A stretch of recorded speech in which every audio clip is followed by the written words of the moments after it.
Coach, short week continues. Now this time you're back at home, taking on a talented Ball State club. Take us through the past few days and how things have been since the NIU game. Well, this week actually isn't shorter. It's a 7-day week, but it's odd because it's a Thursday to a Thursday. So, our weekend, ended up being like a Monday and a Tuesday for us, the Saturday and the Sunday. So that's different. But we've worked all year at trying to rename the days of the week, if you will, so that we're following our schedule. Today is a 3-day for us, which is normally a Wednesday, which is Monday. So we call it 3 days so everybody knows what's going on. But so it's we're excited. Yesterday's practice was just like all the other two-day practices have been. Good energy, good preparation. We're excited about the opportunity Thursday night. Had to be a tough one to stomach at NIU, knowing you had opportunities, but it also, I know from a teaching perspective, also gives you a chance to give your team a message or a reminder. What was your message following that game? Well, first of all, it seems like a long time ago now, but it was a very, very difficult loss. We're up 24-10 in the fourth quarter, and shouldn't have lost that game. And so, those are hard. Again, the guys are doing all the things that we ask. They're putting their heart and soul and mind into it, and so definitely disappointing. Our message, hasn't changed. It's just it's become consistent, throughout the weeks of really hard, difficult last play of the game losses, and that is that we have a couple choices to make about how we're going to respond. We're going to crack, we're going to cave, or we're going to come back, and our guys have come back every week. And then, yesterday's practice was the indication to me that, we're not going away, and that we just got to keep getting better. All of our goals are still ahead of us. Our backs are literally up against the wall. There is no wiggle room. There's no way out. And one thing I know about our guys over the last 4 years is that when we've challenged them, they've taken on the challenge, and the challenge is right before us. We're going to have to go 1-0 each week, in order to achieve what we set out to achieve. I know you don't get to pick the schedule, and you have to play the games they're set for you. But you look at it, overtime against NIU. Right now, they're tied for the West Division lead. You take Toledo to the wire, Western Michigan, and other overtime. It just shows that margin is right there. Even Ohio, again, one of the East Division leaders. Yeah, we've played good football teams, but since Rutgers, we have not come out on top, and so we don't doubt whether we're a good football team or not. The teams that have played us aren't going to doubt whether we're a good football team or not. But obviously, we have to figure out a way, to finish.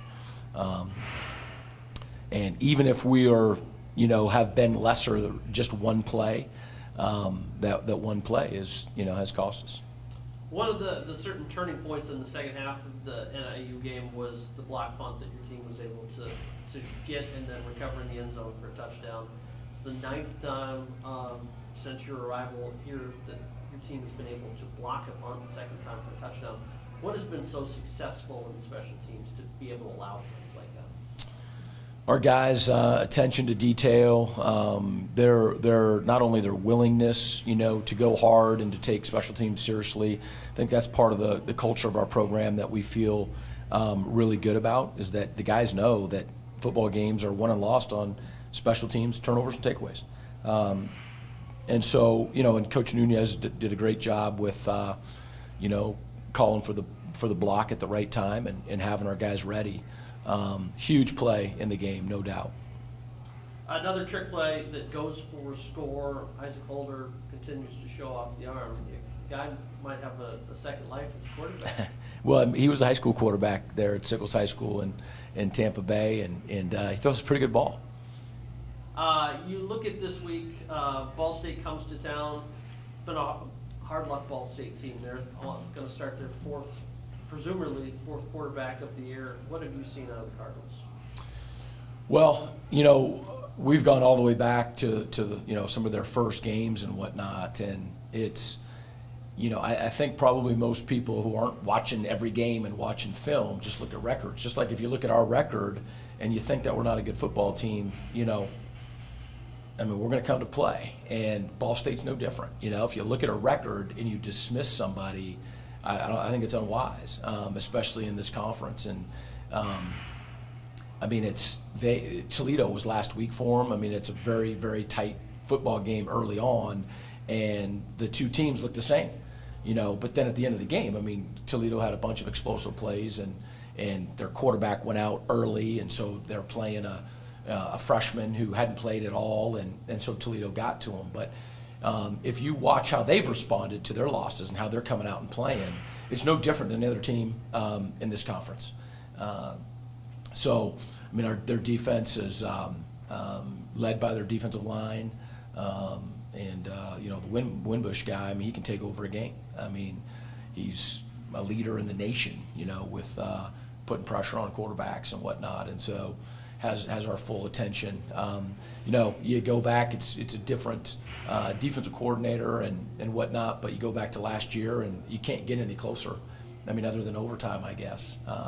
And so this is a football team, and that, if we're not at our best, we'll lose. And if we're at our best, then we're going to have a chance to win. And that's literally how we approach it every week. And if we don't approach it that way, then it's not going to be good. So the Ball State team that got out on you 21 points early last year, and you had to weather back. But do you see any similarities to Ball State that was on the field last year? Yeah, I think the big thing is, and they've got their other quarterbacks are good players, but when you have your starting quarterback, who I think his first start was his freshman year against us here, he's really good. And so when your leader, goes down, it's really hard when you're playing, four different guys, and it doesn't mean that all four of them aren't really good, but even just having four different people leading your offense, nobody wishes that on anybody. I look at the intangibles and how they've responded, despite that, and that's where I think you see the character of a team, and theirs comes out loud and strong in a positive way.